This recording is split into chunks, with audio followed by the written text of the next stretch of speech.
And I am absolutely honored to introduce a soldier, a scholar, a friend, a person who has served his country and the United States Army with distinction.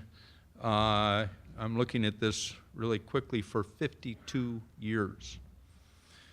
West Point class of 1966, PhD in history from Duke University, commissioned into the field artillery, commanded field artillery units in Germany during the Cold War twice, in Vietnam twice, in Korea commanded a field artillery battalion, returned to the Korea later on as the assistant division commander of the 2nd Infantry Division. You learned earlier this morning how it got its name. Was the commandant of the United States Army Field Artillery School at Fort Sill, Oklahoma. Later, the 44th Commandant of the Army War College at Carlisle Barracks, Pennsylvania. Among his many, many, many military decorations are the Distinguished Service Medal and the Silver Star for Valor in Combat in Vietnam in 1969. He is a prolific author, speaker, consultant, pundit on TV, consultant to the Secretary of Defense, to the United States Army, to the leaders of all of our services.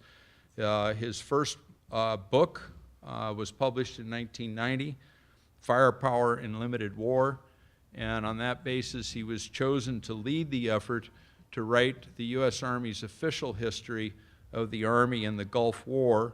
That book is Certain Victory, the United States Army in the Gulf War, came out in 1994. And since then, I won't go through the whole long list of titles, but he has published scholarly works about the Army, the war in Iraq, the future of war, the theory of war in 1998, 1999, 2000, 2003, 2004, on and on and on, 2016. Our next speaker is somebody who has practiced the profession of arms for decades and has spent his time out of uniform thinking deeply about warfighting and the military strategy of our country, and doing what he can do to influence that lengthy debate about how we provide in the future for the common defense. It's a great honor to welcome to the podium Major General Retired Robert Scales, United States Army.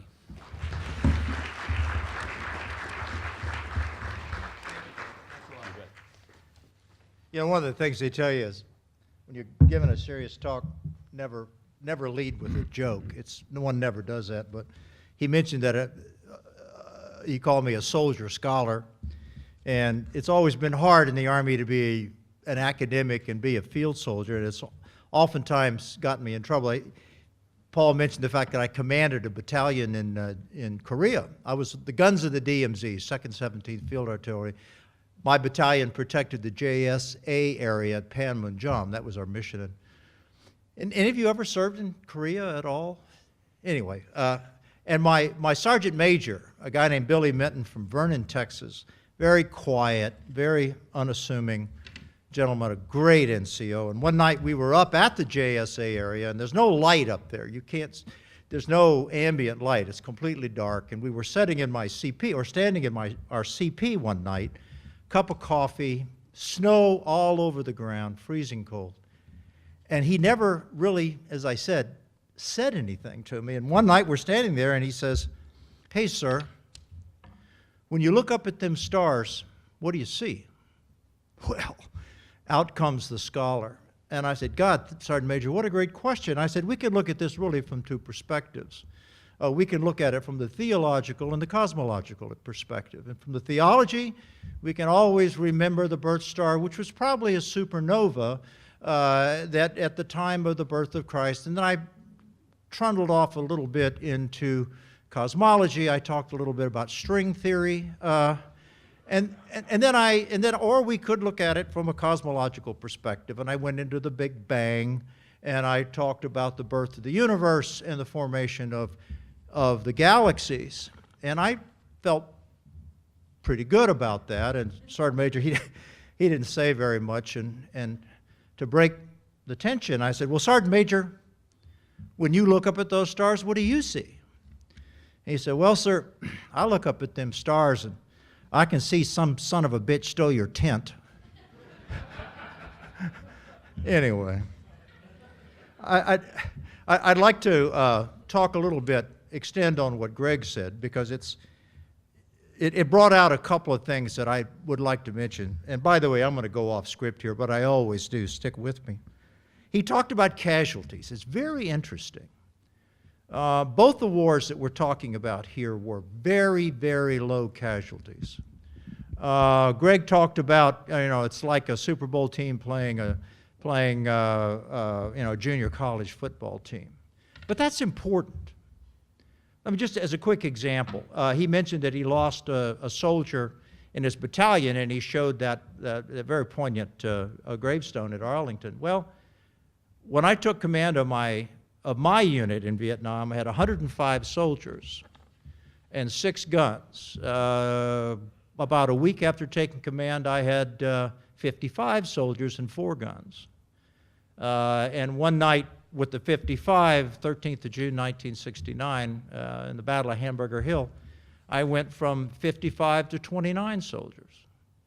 So of the 105 that I started with, when I was medevaced in October of '69 to Japan, the original cast of 105 was down to about 19. So just think about the difference in that. Why? What's the difference? Well, of course, it's a different war, but the army that I fought, the enemy that I fought, was smarter, better equipped, and probably better led than my own army. And I swore when I left command, after that one night, terrible night, and I said, I'll never serve in a unit that comes out number 2 in a two-sided enterprise ever again. I remember that one morning, this hero of mine, a guy named Harold Erickson, came up behind me after, it looked like a scene out of Apocalypse Now, and he came up to me and he says, well, Scales, what are you going to do now? And I remember saying to him, his nickname, or his call sign was Viking, and I said, well, Viking, to be perfectly frank, lately I've been giving serious consideration to law school. And he said, no, you idiot, what are you going to do now?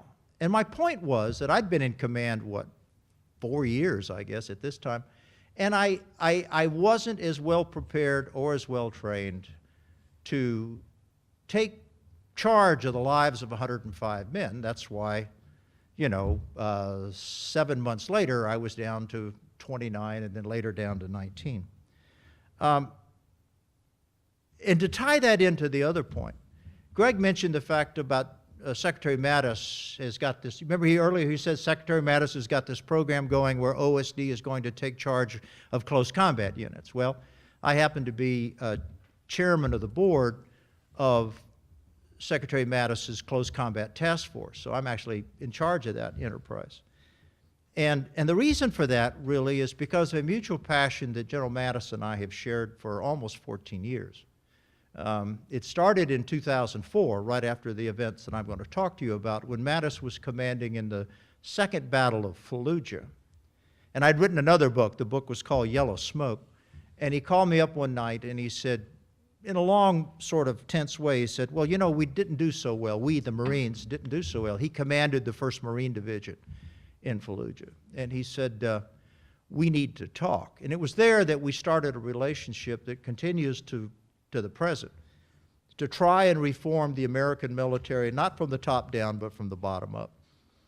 We've secured in this budget $2.5 billion for improving the quality and the fighting ability of our close combat soldiers. Close combat soldiers meaning infantrymen. Just so you know, there are 4 numbers here that are important. 94 and 1. 94 and 1. By that I mean that 90% of all Americans since the end of World War II, a period often referred to as the American era of war, 90% of all Americans killed at the hands of the enemy, not by accidents or disease, but at the hands of the enemy, were infantrymen. 90%. In other words, if you weren't an infantryman in the American era of warfare, you stood a much higher chance of dying from disease or an accident than you did from the enemy. The four. This group constitutes about 4%, 43,000, of all uniformed servicemen and women in our country. And the one is they receive 1%, actually 0.89% of the military budget for training and equipping. And Secretary Mattis and I believe that that is absolutely 100% wrong, and we're devoting ourselves to correcting that by this task force that we are engaged in. Greg is one of my heroes. You may have figured that out by now. We go way back. I wrote Certain Victory, as Paul mentioned, I wrote Certain Victory, which is the official history of the Gulf War, the war he talked about. And it was called Certain. And later on, he wrote the accompanying official history of the war I'm about to talk about, and it was called On Point. And he and I both suffered through that. By the way, as a historian and a writer, one of the things I've learned from Greg, and would agree with this, from both of those, is that from now on, neither one of us will ever write a piece of contemporary history till every actor is stone cold graveyard dead. You can go, I'm good now after this, our mutual experience. I'm good up to about the Peloponnesian Wars. After that, there's some idiot general who's got a relative in there somewhere who's going to, and you can imagine that I had written this book as my first job as a brigadier general, and everybody who was in my book, to include General Rame back here, was now in important positions in the Army. And when you're going to criticize someone, it's very, very difficult to realize that that son of a gun is going to be your boss someday. Anyway, my point is that, and this gets into what I'm supposed to be talking about. My point is that be careful when you're trying to get insights, lessons learned from a war in which there was very little opposition. And oftentimes what senior officers need is humility and not hubris. Now, what Greg talked about is a war that was put together by my generation, those of us who were born in, or who came in the Army in Vietnam. And so it was very difficult to write a book about my war and Greg's war without being critical, because if you're critical, then you're taking on a generation that completely transformed the military over a period of 15 or 20 years. But there were things that were wrong in that war. And when I wrote the book, I'll remember when I went on to my next assignment in Korea, I had an uneasy feeling that maybe the high fives that we were doing in 1992 were probably premature. And what I'm going to talk to you about today, the campaign about today, it actually came true. My personal discontent came true. And as I went through the rest of my career and in my post-military life, I realized that I probably did a disservice to the nation by not being more frank and critical about Desert Storm. But understand, the Army, the post-Vietnam Army, Greg mentioned this briefly, 12% of all soldiers in Europe tested positive for drug abuse. 40% of the soldiers in 1973 were Category 4. That's the lowest mental category. Only 40% of the Army at that time were high school graduates. Between 1969 and 1973, 800 officers and NCOs were fragged. You know what being fragged means? Were fragged. And of those, 48 officers were killed by their own soldiers. I can remember as a company commander going into the barracks in Germany, and I had to carry a pistol with me to protect myself from my own troops, with orders to kill my troops in certain instances. The barracks were a battleground between blacks and whites. There were no-go zones in some barracks in Germany. So that's the Army that those of us who decided to stay, had to reform. By the time of Desert Storm in 1991, to Greg's point, 98% of all soldiers were high school graduates. The positive rate for drug tests in 1991 was less than 1%.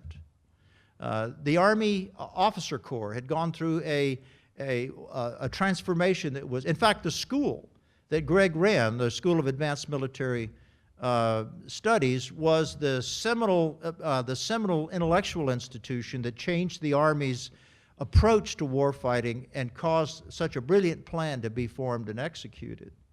It was a different Army, but there were flaws, and I'm going to talk to you today about how this crack began to appear in 1973. I also wrote a book about this, by the way, that's called The Iraq War, Military History. I wrote it with Williamson Murray. By the way, we wrote it in 40 days. So whenever your students start bitching about having to write a 5-page term paper, have them call me, all right? We wrote it in 40 days. We used mainly the internet. Remember, this is 2003. Because a lot of these guys were my students and my peers, I was able to communicate directly with them. And by the way, many of them are still around, to include my current boss. Names like Tommy Franks, Colin Powell, Dave Petraeus, and of course, Jim Mattis. All those are household names. And those were the people that we wrote about. And my latest book, I got to plug my book, okay? Otherwise, you're not paying me enough to be here. And my grandson wants to go to Harvard, so we have issues. But my latest book is called Scales on War, and I wrote it in collaboration with Secretary Mattis. And everybody gets on my case because the foreword is dedicated to him, Scales on War.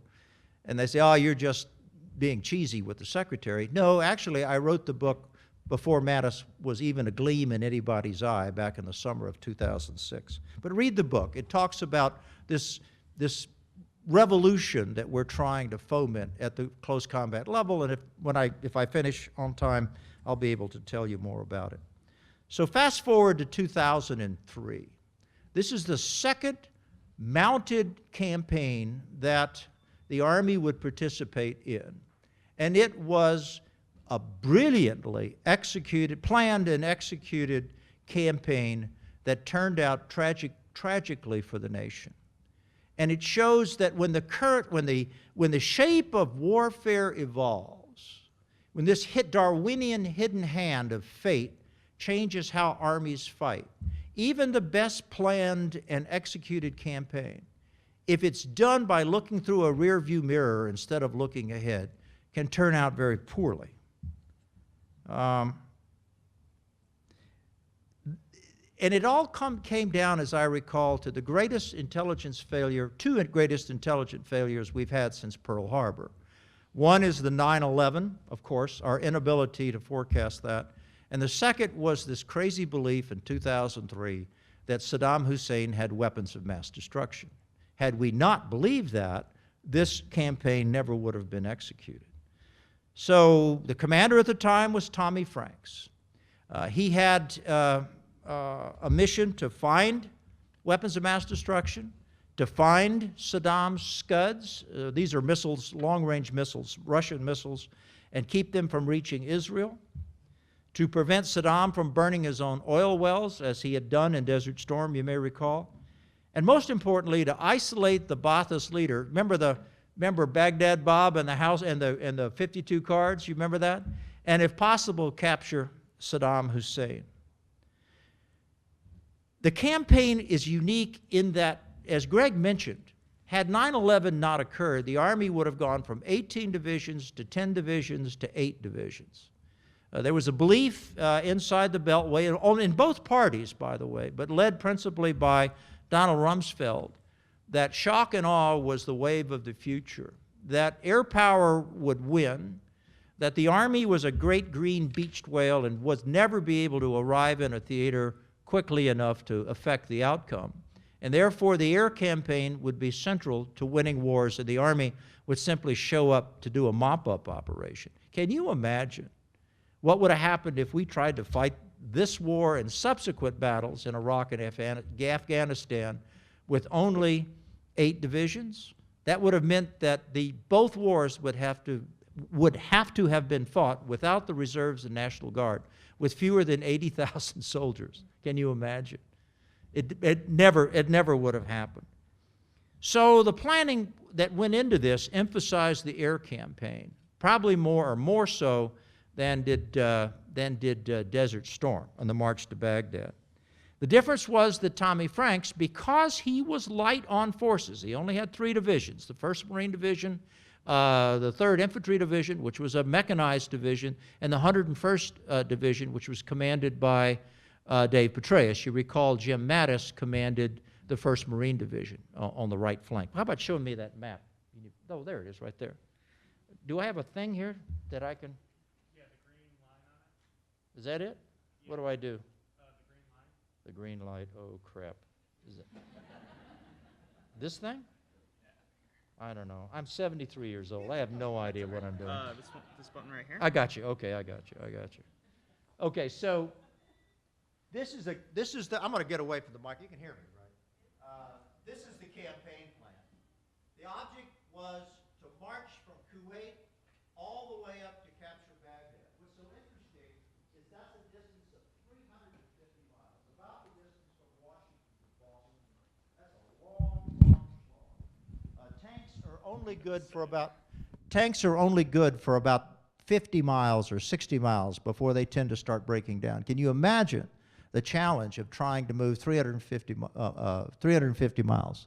On the right was Jim Mattis's 1st Marine Division. On the left was the 3rd Infantry Division, which was commanded by a gentleman named Buff Blunt.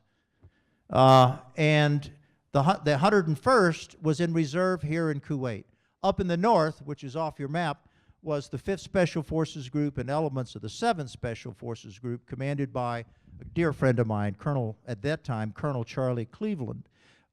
Greg mentioned earlier that Schwarzkopf paid little or no attention to Special Forces. Well, to his great credit, Tommy Franks did. And a great deal of the war in the north, which is off the map and not of any great interest to the narrative, did an amazing job in tying down an entire Iraqi corps. Well, how did he do it? Well, a colonel built an alliance with 10,000 Kurdish soldiers and various elements that came out of Germany and Italy to hold down that Iraqi corps for almost a month. An amazing story that, because it's so classified, still really hasn't been told. So that was the plan. The distance from here to there, 350 miles. The distance from here to the vicinity of Najaf, which was the center of gravity of the campaign, about 300 miles. In 4 days, Buff Blunt moved 20,000 soldiers, 10,000 vehicles, and moved them 300 miles across very tortuous terrain. Saddam expected the main attack to come up the main highway, what's called the MSR, between Kuwait and Baghdad. What Buff Blunt did is a deception plan to actually move into the western desert and skirt both the Tigris and the Euphrates River. Completely caught the Iraqis off guard. And on the right, the Marines went up through the rivers, crossed the rivers at An-Nasiriyah here, moved between the rivers to take Baghdad from the east. The Marines had a much tougher job than the Army did because they were fighting from city to city or town to town to town. The 3rd Division had to fight dust and distance rather than fighting the enemy. So there it is. That's what the campaign looked like. It started on the 20th of March. It ended on the 7th of April. Now can you hear me now? Wait a minute, get this thing in. Too much technology. Is that right? Yeah, I got it. So the idea was it was an amazing plan because it was based on deception to fool the Iraqis. The idea was Saddam Hussein expected us to move between the rivers like everybody did. Instead, we moved to the west around Saddam's forces. Saddam expected a 30-day air campaign. Instead, Tommy Franks started the attack at the same time he started the air campaign to catch the Iraqis off guard.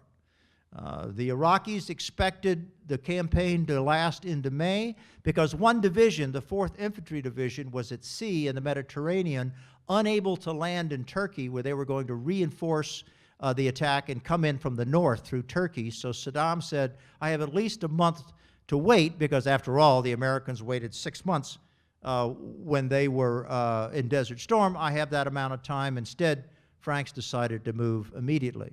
Very, very, very undermanned for an operation of this magnitude, but Franks believed that speed and deception would make up for numbers. We'll talk more about that in just a minute. So there was, the key fight, their first key fight was at An Nasiriyah. What Buff Blunt did is he headed up here and he bounced off An Nasiriyah and forced the Iraqis to congregate. One of the things we learned about the Iraqis is that they were so disjointed and the leadership was so distrustful that they tended to move in fairly large masses. So the thought was, if I can make a head fake to An Nasiriyah here, then the enemy will converge on Nasiriyah and we can kill them with air power. And it worked amazingly well. So Buff Blunt comes here, feints, goes off here on the 24th. The Marines had to cross at An Nasiriyah, and that was a problem because he had to capture a bridge, which he did, and then he started the long march from An Nasiriyah literally all the way up to Baghdad. That operation took about 4 or 5 days. And when that happened, oh, by the way, the air campaign was amazingly successful. The first target by the Air Force was actually Baghdad. You remember that, Baghdad Bob talking about the Americans aren't here, and all of a sudden the TV tower went out. 600 cruise missiles, 1,500 aircraft, and in the close support mission, the Air Force flew over 2,000 missions in 2 days, which is an amazing number. Then came the Shamal. One of the things that the Arabs like to talk about is the intervention of Allah in both wars, because in both wars, the operation was halted by a Shamal. A Shamal is like an enormous, wet, greasy windstorm, and it literally forced both forces to stop and camp for 4 days, which turned out to be a good idea because the great enemy on this march was logistics. How do you keep those aircraft, or how do you keep those tanks moving that distance that quickly? Then the Iraqis started to coalesce, and let me just talk about that for a moment because it's important to the story. Saddam's sons, remember Uday and Qusay, remember those two idiots? They created something called the Feda'in Saddam.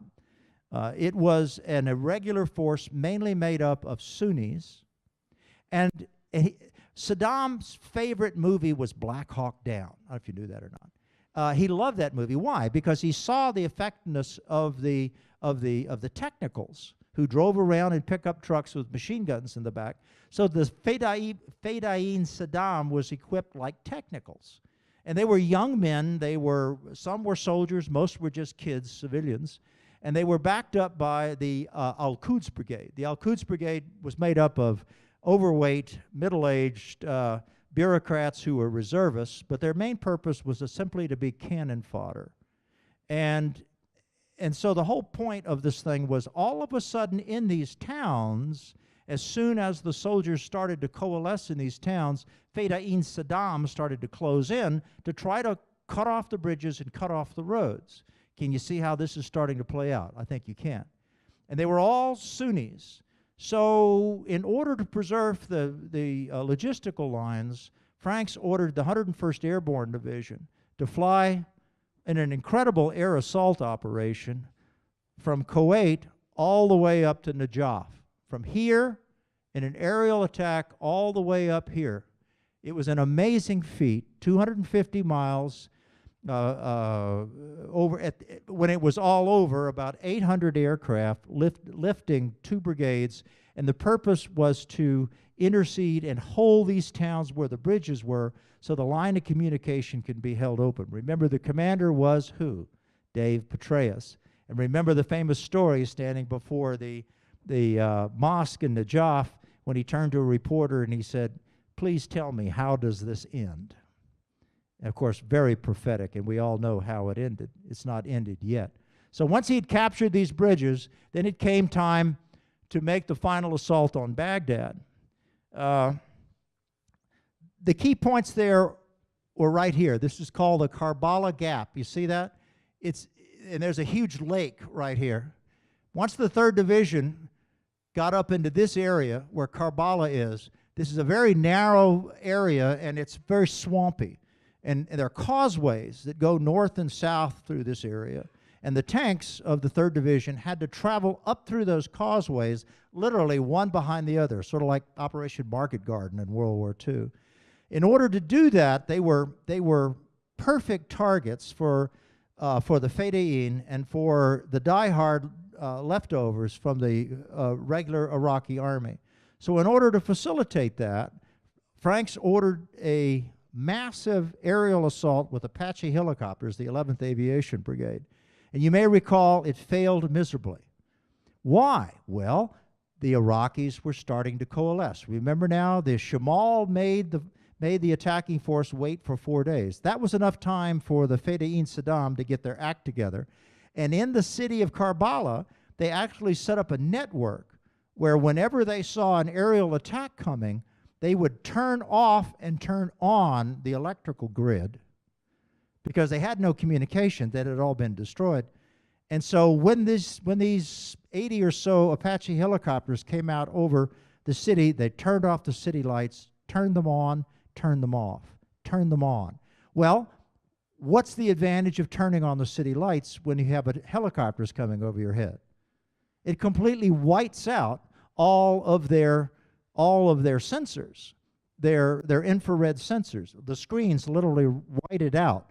So the helicopter crewmen weren't able to use their weapons. Apache is designed to be used at night.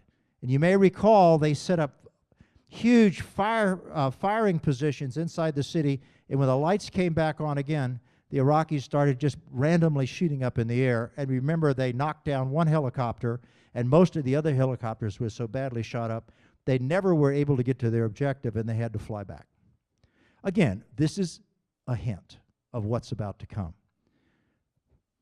So on about the 6th or 7th of April, Buff Blunt makes his way through Karbala, and it was time for the Great Thunder Run.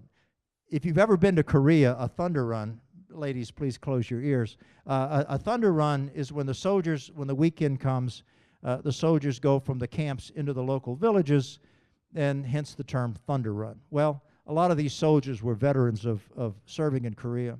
And the key player here is a wonderful gentleman, a friend of mine. His name is Dave Perkins. He commanded the 2nd BCT of the 3rd Infantry Division, who managed to break in to the western approaches to Baghdad.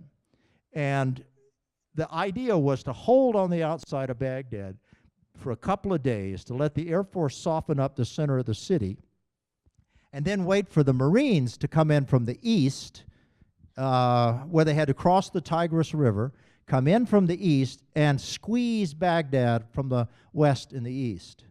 So this is a great story. Perkins then takes his BCT in the south, and he was running out of ammunition because no one expected there to be so many fanatical enemy, footborne and pickup-borne infantry charging against them in these human wave attacks, and they were about out of ammunition.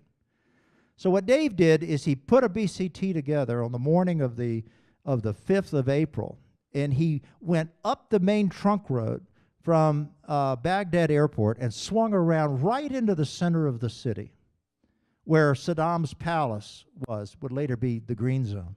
Swung back around and came out to the southwest part of the city, a big arc.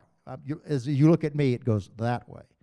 And it was so successful that he called up the Corps commander, General Scotty Wallace, and he said, "I think I can do that again, except when I do it again, I'm going to stop in the center of the city. Wallace said, well, I'm not sure you really ought to do that, but okay, go ahead. So he gets his BCT, swings it around to the south, recocks where he was before, loads up with ammunition and fuel, and heads to the center of the city and stops. You may remember this in the newsreels.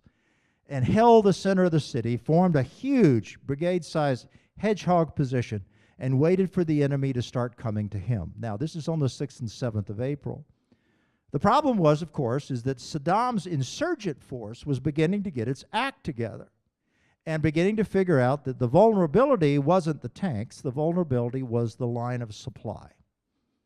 And that led to the famous Battle of the Overpasses. You may remember this from the news back in those days, where a pickup team of logisticians and cavalry soldiers went along to secure the overpasses over the major bridges. And that led to the famous fight at Curly. Curly, Moe, who was the other of the Three Stooges? Curly, Moe, and Larry. Those were the three overpasses, Curly, Moe, and Larry. Curly and Moe got through pretty well, but Larry was a huge fight.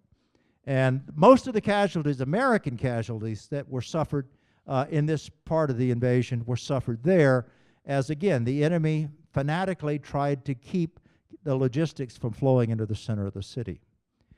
Well, once those three strong points were collapsed, then the Marines came in from the east. General Mattis, in charge of his forces, began to work their way through the Sunni part of the eastern part, I'm sorry, the Shia part, eastern part of the city. The Shia, of course, were the oppressed part of the Iraqi population, and welcomed the Marines in. There were diehards in the buildings that began to shoot up the Marines, but they managed to link up in the center of the city on the 7th of April. You remember the scene of the soldiers with a VTR wrapping a cable around the statue of Saddam Hussein, putting a flag on top and pulling it down. That was on the morning of the 7th of April. Well, that went well. So Greg talked a little bit earlier about the ability, and Paul did too, about the ability or the inability of the American Army to adapt. And this is kind of how I want to end this thing, because it's important. Here we have a classic Patton-esque type of operation that would have warmed the hearts of George S. Patton and all of the heavy army that had won the victory in Desert Storm, and now they had a repeat performance on the march to Baghdad. The problem is, as we always learn in the military, the enemy has a vote. And over a period of about 4 or 5 weeks after the euphoria was over, the failure of the operational planning of this particular event began to become apparent. Several things happened. Number one is, because the force was so light, the adjacent cities around Baghdad were never occupied, or if they were occupied for only a very brief time. And where were most of the die-hard Baathists who had survived? Well, they were in places like Tikrit, Talafar, and places that were further out away from the city. So the Baathists and the Sunnis fighters took their uniforms off and disappeared into these cities that were essentially unoccupied. The second thing that happened was, for whatever reason, the U.S. command there decided not to establish law and order inside the city. And so the city began simply to collapse through looting and murders and retribution and all those terrible things you saw in the news media. And instead of trying to become a true constabulary force, Tommy Franks ordered his troops generally to withdraw, only protect certain, key facilities, and wait out the horror that began to pervade across the city. And then about July and August, a good friend of mine, John Abizaid, was the commander at that time, and he began to see the appearance of, you guessed it, an insurgency. And here we have a force that's a mechanized force, a force of the Patton era, trying to transition from being a big arrow on a map force into being a counterinsurgency force. Isn't it interesting that the manual that Paul talked about was written when? The two co-authors, Dave Petraeus was one, the other was Jim Mattis. The Counterinsurgency Manual was written in 2007. That's 4 years after it became apparent that what had been a great victory of movement in the classic World War II fashion had now devolved into a terrible, terrible insurgency. What made it worse, one of the things that was so amazing to soldiers was Saddam Hussein had millions upon millions upon millions of rounds of ammunition. And the Fedayeen Saddam and later Al-Qaeda used those, looted those ammunition depots and drug those shells back into the city, and that's where we see the beginning of the IED scourge. At one time in 2006 and 7, 40% of all the American casualties in Iraq were caused by the IEDs. And so all of a sudden now the war had changed its colors, changed its stripes.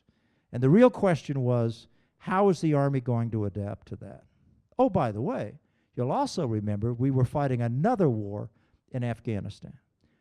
So as a recently retired general, if anyone would have turned to me and said, hey, Bob, 17 years from now, your Army will fight 2 wars simultaneously for 15 years, and it won't break.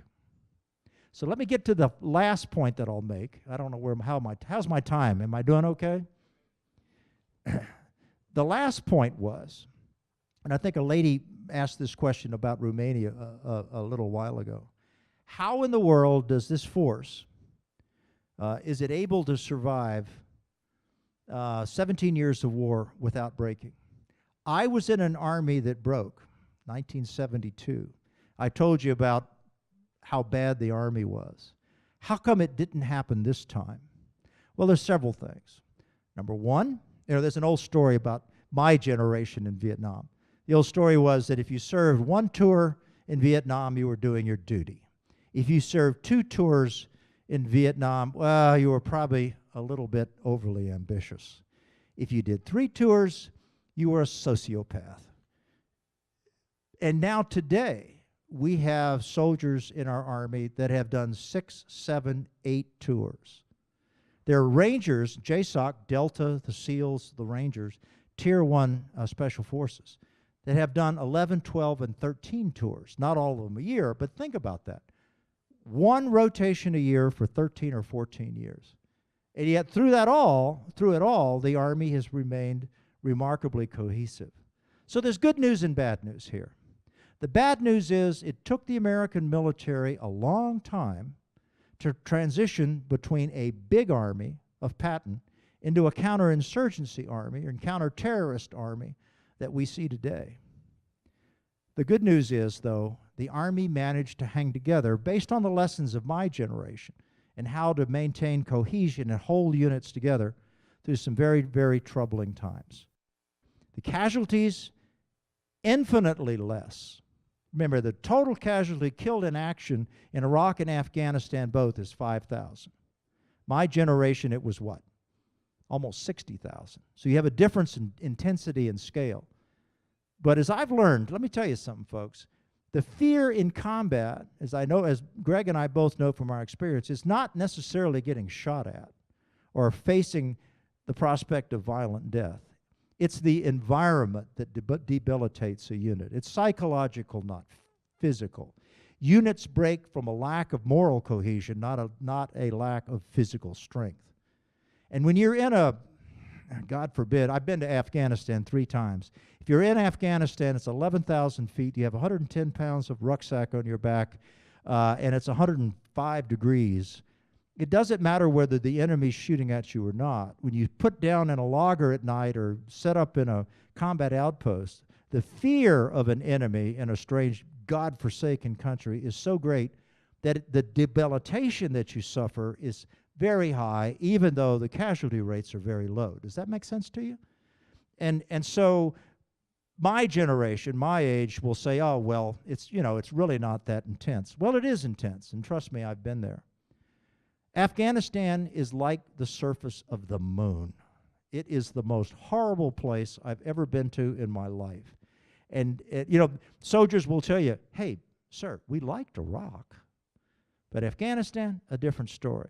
And right now, we've got 15,000, soon to be 20,000, so mostly Army and Marines, who are in Afghanistan, continuing to do what they started to do back in 2002 and 2003. So what does all this mean? Let me see if I can sum it up. How much time have I got? Okay, let me see if I can sum this up. The evolution of warfare has about it a certain Darwinian uncertainty. The nature and character of war changes whether or not we change with it. For too long, the American military has sought to win through technology alone. The march to Baghdad, the tanks, the APCs, the artillery, the Air Force, the bombers, the missiles, thinking somehow that technology would win the battle. Well, the enemy has a different idea. And what we've learned over the last 17 years is war is intrinsically a human, not a technological function. And those of us who think that we can win with better targeting, by more efficient killing, by dropping bombs in the right place, have been proven wrong time after time after time.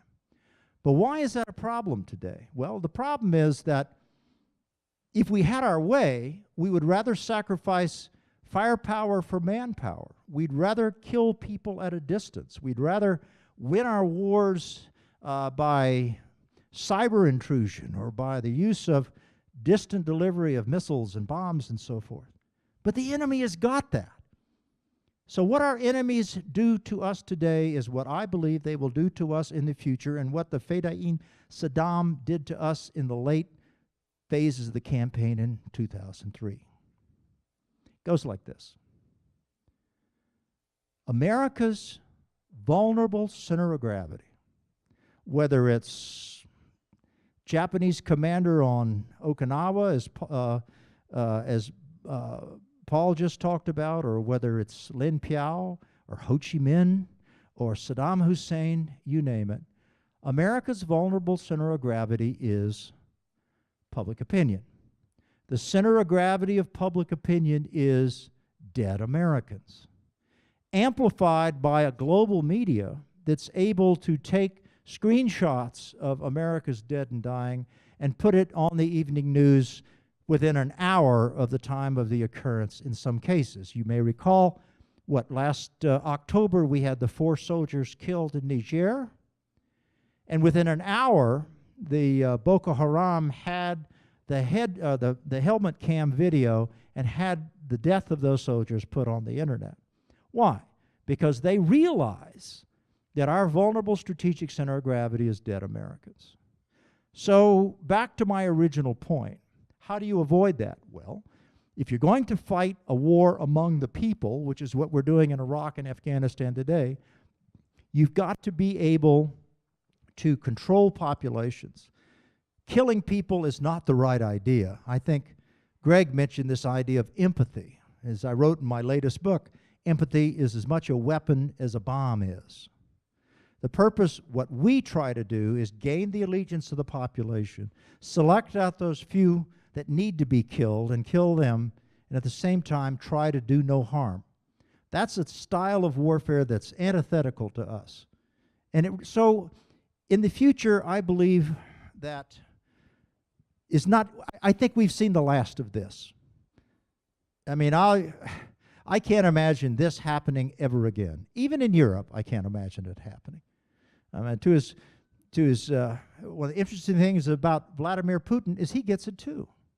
The little green men aren't big armored forces. The little green men are elite Russian soldiers, a group of about 80 or 90,000 soldiers out of his 800,000 man army that are elite soldiers. They're infantrymen.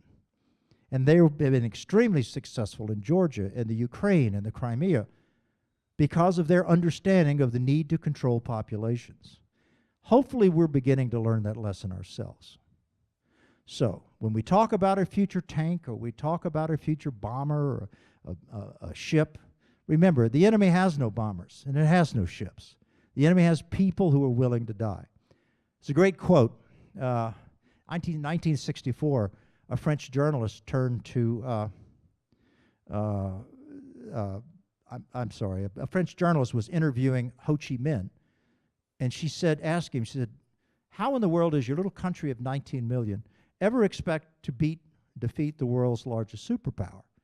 And Ho Chi Minh said prophetically, they will kill 100 of us, we will kill one of them, and they will tire of it first. What's Ho Chi Minh saying? He's saying that war is inherent. I understand what your vulnerability is. I understand how to defeat you. So the object of enemies in Iraq, in Afghanistan, in Europe, is not to repeat this big arrow on a map, glorious though it was. But instead, it's to simply kill Americans, not for an end, but as a means to an end. Or I should say, not as a means to an end, but as an end in itself. So we look to the future, I believe, as I mentioned when I first started this talk, that we should not necessarily focus on doing this again. We should focus on fighting wars in the future that the enemy makes us fight. And frankly, for generations ahead, this isn't it. Any questions?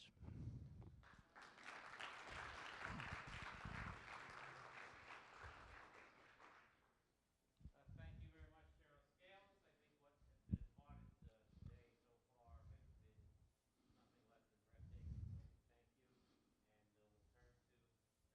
breathtaking. So thank you, and we'll turn to. Yes, sir. Hi, Jason Johannes from Miami, Florida. My question relates to the combination of public opinion and moving away from these large-scale battles with arrows on a map. How do you convince the American public or continue to hold up public support for a war when you don't have these CNN-type graphics and you know, pretty informational things that convince America that we're winning said war? Well, that's a great question. Two things. Number one is that the reason my war was fought so badly and the reason the casualties were so high was the enemy had a professional army, the North Vietnamese, and we had an amateur army, which was an army of draftees. Not completely, but and so America had skin in the game in Vietnam. What the American people are saying is, I'm willing to give you $700 billion a year so you can fight my wars and Johnny can go to graduate school. And so we have disassociated ourselves, those of us, those that are on active duty who fight our wars, disassociated themselves from the support of the American people. One of the things that just drives me crazy is when someone comes up to someone, I see a young kid coming off an airplane at BWI, and a lady comes up and says, thank you for your service. Appreciate that. But really, that's not what she's saying.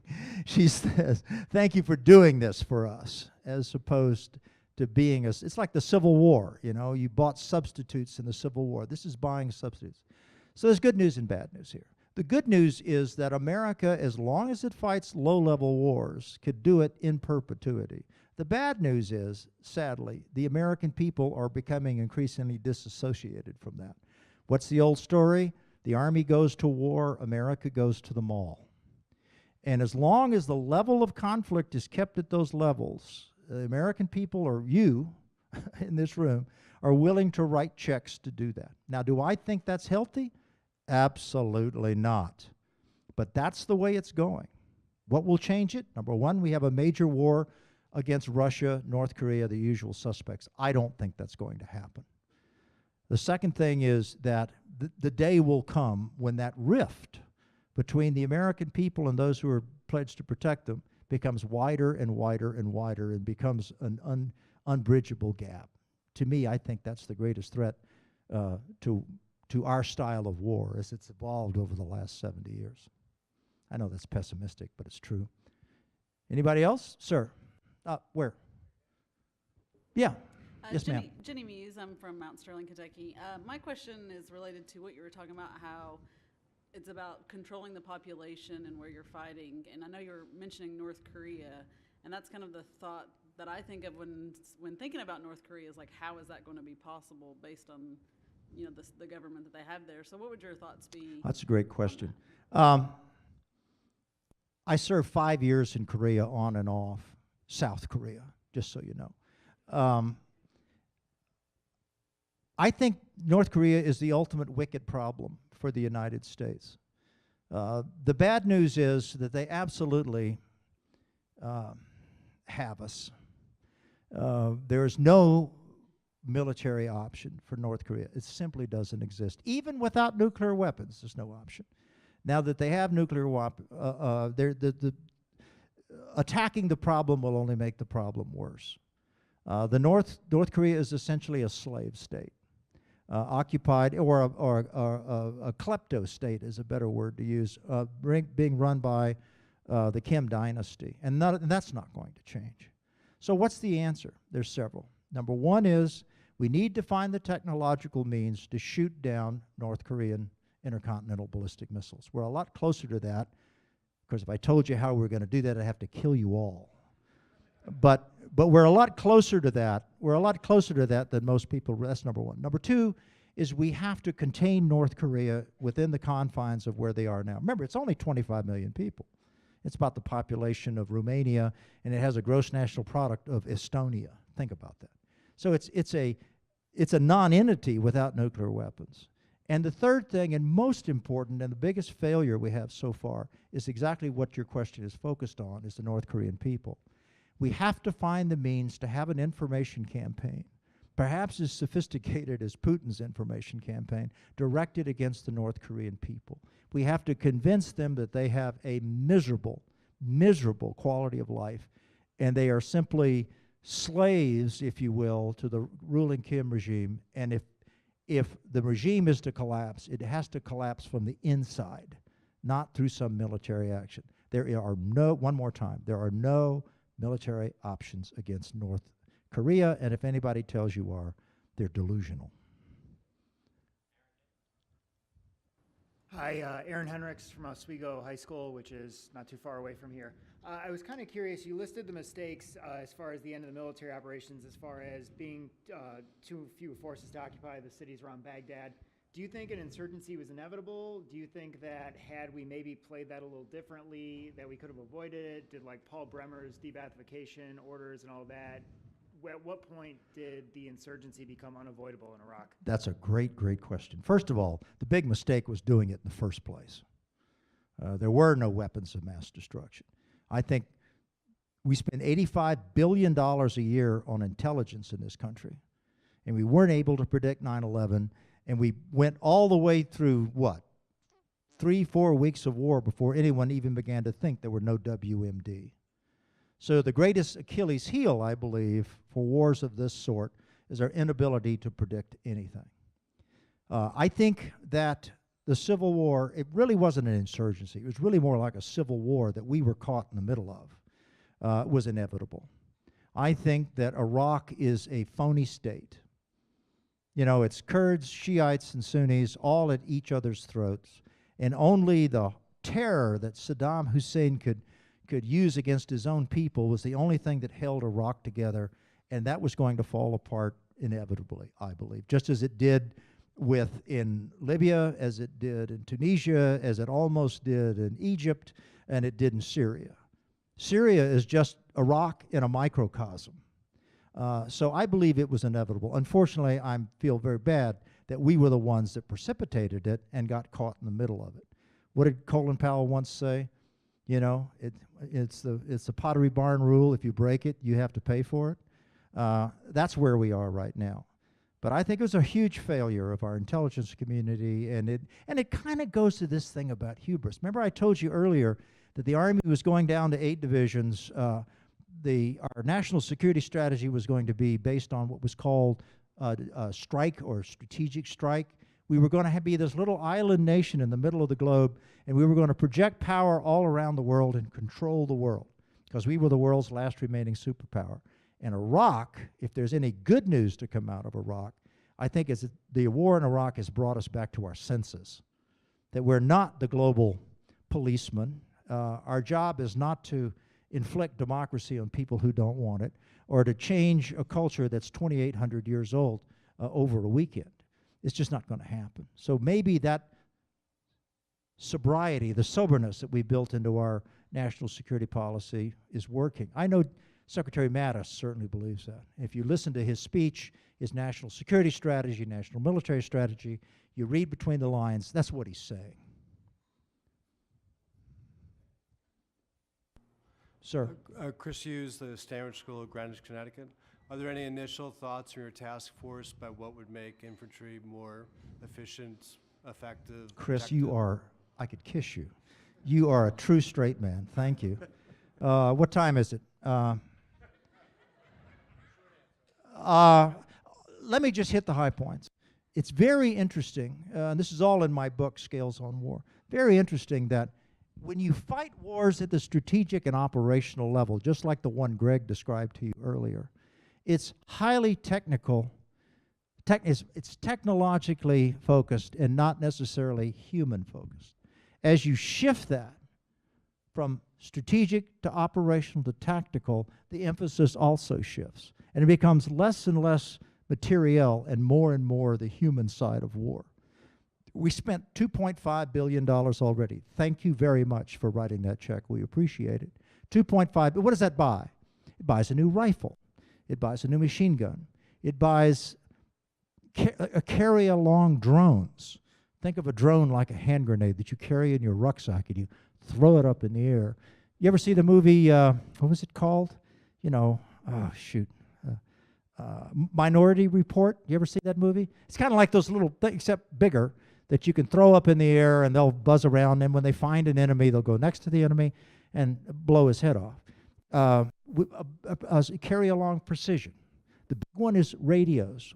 You know, I don't have it with me, but any of you got a cell phone? There's one right there. Let me borrow your cell phone. My grandson, 16 years old, tweets 1 million times a day. And until President Trump was elected, I didn't know what a tweet was. And this is how he communicates with his friends. And if you're in Afghanistan, where a platoon position is the state of Connecticut, and you're separated from your buddies, and you don't have that touch of the feel, you don't have that feel of a guy next to you. Remember, small units crack not because they take casualties, but because they become psychologically debilitated. And yet a kid will tweet with this thing 20,000 times a day, and yet when he gets in the Marine Corps or the Army, the sergeants take it away from him. And he's forced to go to some godforsaken place and be alone in a foxhole with no way to communicate. So what we're trying to build is a soldier network. To build money for every soldier has a cell phone in combat. And the other thing is hook it up to his biosystems. Galvanic skin response, heartbeat, respiration, brain activity. The NFL measures this stuff all the time. We're trying to take that technology and put it in a cell phone. So a squad leader can look at this and determine what the emotional state of his unit is before they go into combat. The other thing, if you have a cell phone-based army, then you can have apps instead of huge bureaucracies to deliver fires, air support, call for medevac, call for resupply.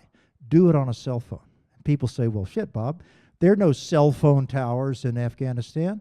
Think about this. Verizon has just developed, I just found this out, a 40-pound cell phone tower that's built into a drone.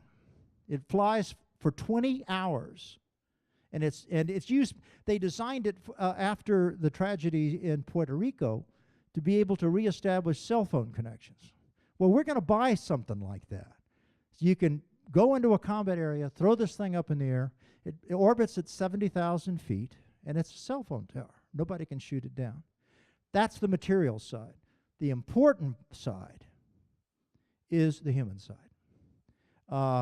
Secretary Mattis told me one time, he says, I want my soldiers to fight 25 battles before they fight the first battle.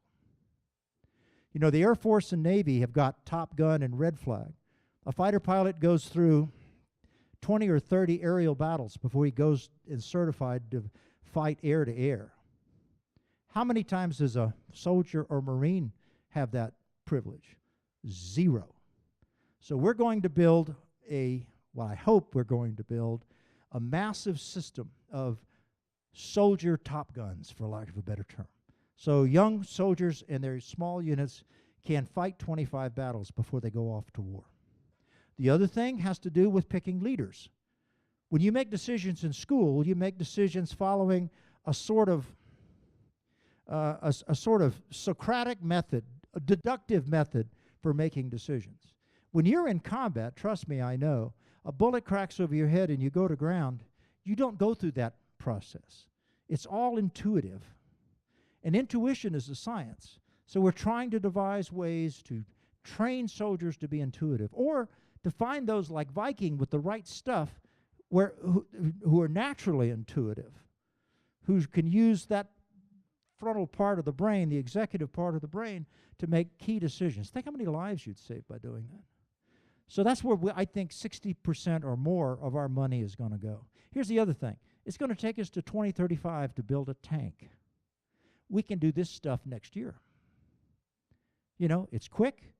Greatest return on investment, believe me, $2.5 billion when you're paying, what, $4 billion for one submarine? Give me a break. Or every fighter plane we buy now is $122 million. You know, to keep those most likely to die alive for $2.5 billion, I think it's a good investment. There, I'm done. But thank you for asking the question. Okay, Right. another question? We have one more question, time for one more question, right in the corner there, yeah. Gary Morris, McLean County High School, Calhoun, Kentucky. Thank you for a very enlightening presentation, but I want to bring you back to something you commented on during the questions. You talked about the fact that one of the issues that we are suffering as a society is the beginnings of a disconnect between the people and their military. How do we start to decrease the gap between those two? Okay. Boy, you're a hell of a straight man. You know that? You two guys need to get together. You're great. Did you set him up or anything like that? That I think, if I could leave anything with you today, because you're all high school teachers, would be to try to answer your question as best I can. By the way, any of you see 7 Days in May? This is not Kirk Douglas taking over the government. There will be no 7 days in May. There's been some angst because people like John Kelly, H.R. McMaster, my boss, Jim Mattis, have assumed positions of authority, and there's some fear about this sort of military. That's not going to happen. What's going to happen, though, is my concern, is that if the American people aren't involved viscerally in decisions, life or death decisions for the nation, either mainly through the ballot box or through the bully pulpit of the media, then God forbid we may have a 1984 type of situation where the execution of violence by the military becomes something that almost becomes automatic. And the American people are more interested in what's happening to the Kardashians than they are with what's happening to a soldier in Afghanistan. I think the greatest frustration by the way, do you know what the most popular, according to the latest Pew survey, what the most popular institution in America is right now? 92%, the military. Highly favorable or favorable. When I was a captain in 1972, it was 9%. My point to you is that it's not enough to respect or revere your military. It's more important that you as a society, the frontline folks in our civil military relations, need to make sure your kids are more tuned into what's going on outside their classroom, outside their neighborhood. Because remember, we're an isolated nation. We're an island nation. We have the privilege. Bismarck once said, you have Eskimos to the north, Indians to the side, and east and west, fish. Great quote. But there's a problem with that. How many American kids speak a foreign language? Less than 10% of the American people have a passport. Most of the foreign travel in the overseas travel in the United States is being done by like 8% of the population. But America is the force of the future when it comes to maintaining global peace and security. And so I'm really worried. I might think what I'm not worried about. I'm not worried about what some people say is that the soldiers feel unappreciated and they are pissed off because they're, you know, at war. No, that's not a problem. They're professionals, like police and firemen and like you. You do your job because you enjoy doing it, and you don't really you like people to like you, but, you know, you get helicopter parents, you got to deal with it. I got that. But you're fine. It's the same thing with the soldiers. My concern isn't the soldiers. My concern is you. And that you, not you, but you and your communities. And the place where you can oftentimes make those connections is in high school or middle school, probably better.